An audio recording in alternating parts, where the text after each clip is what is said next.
Tech It For Me is an independent and solo-produced podcast. Welcome to the Tech It For Me podcast. I'm Mike Madole. Every December, my house transforms into something people around my neighborhood call a bit of magic. It's a full-blown animated light show synchronized perfectly to music. Cars line the streets, kids push their noses up against car windows, or they can be found dancing on the sidewalk. And the whole block comes alive with lights dancing in time with the beat. Behind that magic is a ton of planning, cables, light controllers, computer software, and honestly, a fair amount of chaos. In this episode, I want to pull back the curtain a little bit and take you behind the scenes of my own show, the Rusty Griswold Light Display in Burlington, Ontario, Canada, to show you how holiday lights actually get animated to music. I'm going to talk about the technology, the creative side, the community, some of the funny disasters, and why I keep doing this year after year despite broken props, long nights, and the occasional family thinking the show extends inside my house. This is the Tech It For Me podcast. Let's go. This is the Tech It For Me podcast.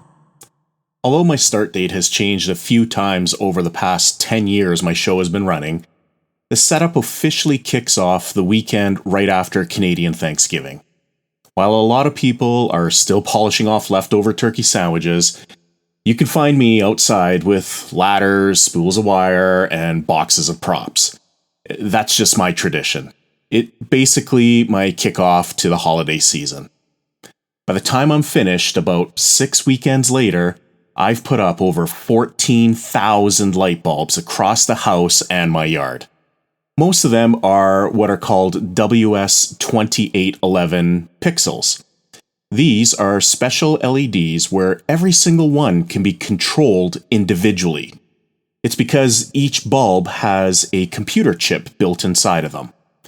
They are the difference between a static string of lights and a light show that can chase, strobe, fade, and pulse in perfect rhythm to any song.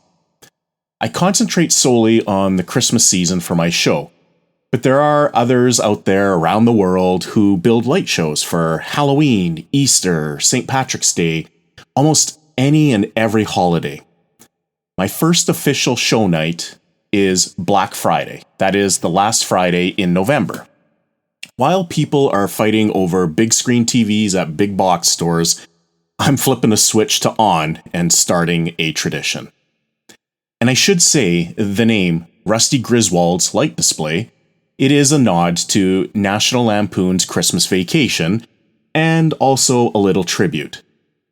If you grew up around Burlington, Ontario, you probably remember Doug Mooson, who is known as the Clark Griswold of Burlington. Doug's display was and still is iconic, and it's located on Spruce Avenue here in Burlington. People line up just to see it year after year. Sadly, Doug has since passed, but his legacy continues to live on. His family keeps the show going and his memories alive at christmasdisplay.ca, their website. And I tip my hat to him and thank him for his inspiration. For me, carrying the Rusty Griswold name forward is a way to honor what the Mooson family has built and keep that spirit alive. And that is bringing families together through lights, music, and a little bit of holiday magic. Now let's get to the part that fascinates me, and probably you since you're listening to a technology podcast. That is the backbone of the show. At the heart of it all is a computer program called xLights. It's a free, open source program you can grab online at xlights.org. That's xlights.org. Think of xLights as the conductor of a symphony. You drop in an audio track, and then you use timing marks to line up lighting effects with the beat, the melody, or the vocals. So, for example, if I wanted the roofline to chase with every drum beat or the mega tree to explode in color on the chorus, I build that into xLights. It's like editing a music video, but instead of video clips, I'm working with lights. Once those sequences are ready, they get exported to the brains of the show, the light controllers. In my case, I use a mix of Falcon boards, Raspberry Pi, or BeagleBone Black mini computers running Falcon Player, or FPP as most people call it. Full disclosure, I am not sponsored by any of the brands that I mention in this episode. My show in particular uses 8 different light controllers. Those controllers receive their instructions from one main computer, the show player. You can use almost any computer as a show player. In the past, I have used a Windows computer, but this year I've decided to move towards using a Raspberry Pi. That little Raspberry Pi player sits there every night in December, sending out tens of thousands of commands per second to each tiny pixel. And of course, that all sits on top of a network setup. We're talking E1.31 and DDP protocols, Ethernet cables running through the yard, to switches and waterproof boxes, and a lot of labeling to make sure I know what goes where. Now, it doesn't always go smoothly. One year, I had props flickering like a bad horror movie due to data overload over the show network. Another year, I discovered halfway through December that one of my controllers wasn't quite configured correctly, so a whole section of the house looked like it was, inebriated. The show must go on, but behind the scenes, there are nights I'm out there in the cold, redoing configurations, just so people in their cars don't notice the glitches. It's a technical challenge, but that's honestly what makes it fun for me. And here's a fun fact. A lot of the gear I use in my front yard is the exact same gear you're going to see on TV shows like The Great Christmas Light Fight. The software, the WS2811 LED pixels, even the types of controllers, they're all part of the exact same ecosystem. That's one of the cool things about this hobby. You don't need Hollywood budgets or a TV crew to do it. The tools that light up million-dollar displays on national television are the exact same ones you and I can download or order online. It really comes down to how much time, effort, and creativity you want to put into it. But the technology is only half the battle. The real magic comes from the creative side. The first big decision is song selection. I almost always pick upbeat holiday songs because they just show better. If you've ever watched lights chase along with a driving bass line, you know what I mean. It's borderline electric. I also try to pick songs across decades, starting from the 1950s going till today. That way, every generation has something they can connect with. You might hear Burl Ives 1 minute, Mariah Carey the next, and then maybe something from Sia or Ariana Grande right after. Sequencing is where the artistry comes in. In xLights, I'm layering effects with sweeps, color washes, strobe bursts, and text scrolling. It's essentially choreography, but instead of dancers, I'm working with LED lights. And I'm not the only one who treats it this way. If you've ever gone down the YouTube rabbit hole of animated light shows, you've undoubtedly seen Tom Betgeorge.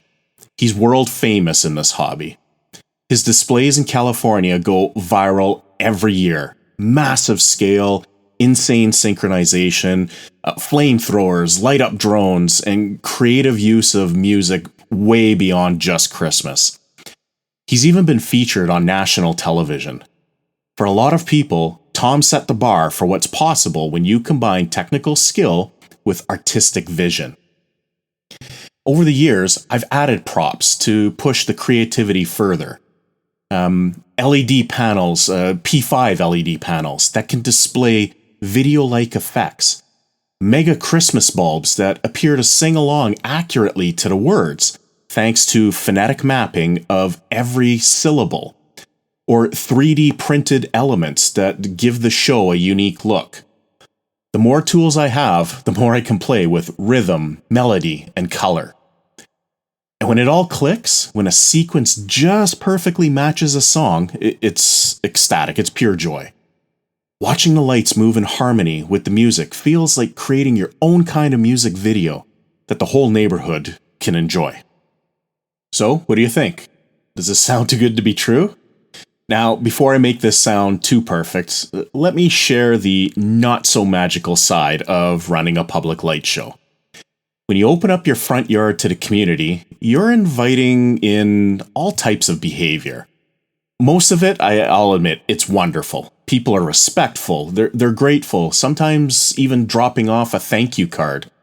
But not always. There was one time a kid ran straight into one of my gingerbread men props, tripped over a wire and damaged the whole thing, just ripped the wire right out. Another year, a kid actually kicked one of my lanterns so hard that the glass shattered. Their parents, well, they treated my front yard like a playground, and they just let their little Johnnies or Susies run free. And then there was the time a family tried to come into my house. I guess they assumed the show continued indoors? I'll never really know. But I do know my 100-pound dogs were more than happy to make sure that they left quickly. So, yeah, there's the joy, and then there's the reality check. You spend months building something beautiful, and in an instant, someone can damage portions of it. It can be frustrating, but at the same time, I remind myself that for every one bad story, there are literally hundreds of good ones. Now, if you're listening and thinking, this absolutely sounds amazing, I'd love to try it myself. Well, here's some of the advice I provide to people who ask these kinds of questions. First off, start small. You don't need 14,000 lights to create something magical. Pick one prop, maybe a small tree or a simple arch, and sequence it to one song. Even 100 LED pixels can wow people if they're animated well. Secondly, use the free tools. Grab and download xLights. It costs you absolutely nothing, and the community support around the world is absolutely massive. There are forums, there's Facebook groups, YouTube tutorials, and you'll never run out of people willing to help. The main programmers of xLights have donated their time over the years to produce a professional class software. They do accept donations on their website, but it's not required to use it. It is appreciated though, I'm sure. Thirdly, plan for growth. This hobby has a way of snowballing. Believe me, it's addictive. What starts with one arch can turn into a front yard spectacle pretty quickly. And trust me, your garage is soon going to look like Santa's workshop just exploded all over the place. The point is, you don't need to be an engineer or have a giant budget to start. You just need some patience, a little bit of curiosity, and a willingness to tinker. So now the why. Why do I keep doing this year after year? For me, it comes down to the payoff. And what is that? Well, standing out there and seeing kids' faces light up. Watching cars pull up and entire families singing along in their seats. Getting those moments where neighbors stop by just to say thanks, or participate with a sign that points to my display to say ditto. Absolutely hilarious. And frankly, I can't say enough about my neighbors. They put up with the occasional visitor blocking their driveways, or the after-hours person who thinks it's funny to blast the music from their vehicles at 10:30 at night on a weeknight. For me, I'm just a small part of bringing Christmas magic to kids and families. It's also about giving back. Every year, Rusty Griswold's Light Display helps support a charity that focuses on helping kids and families. This year, in 2025, my family and I are honored to support Halton Women's Place, a local charity that provides shelter and support for women and children in need. It's a way of turning all those hours of work into something that actually helps out the community.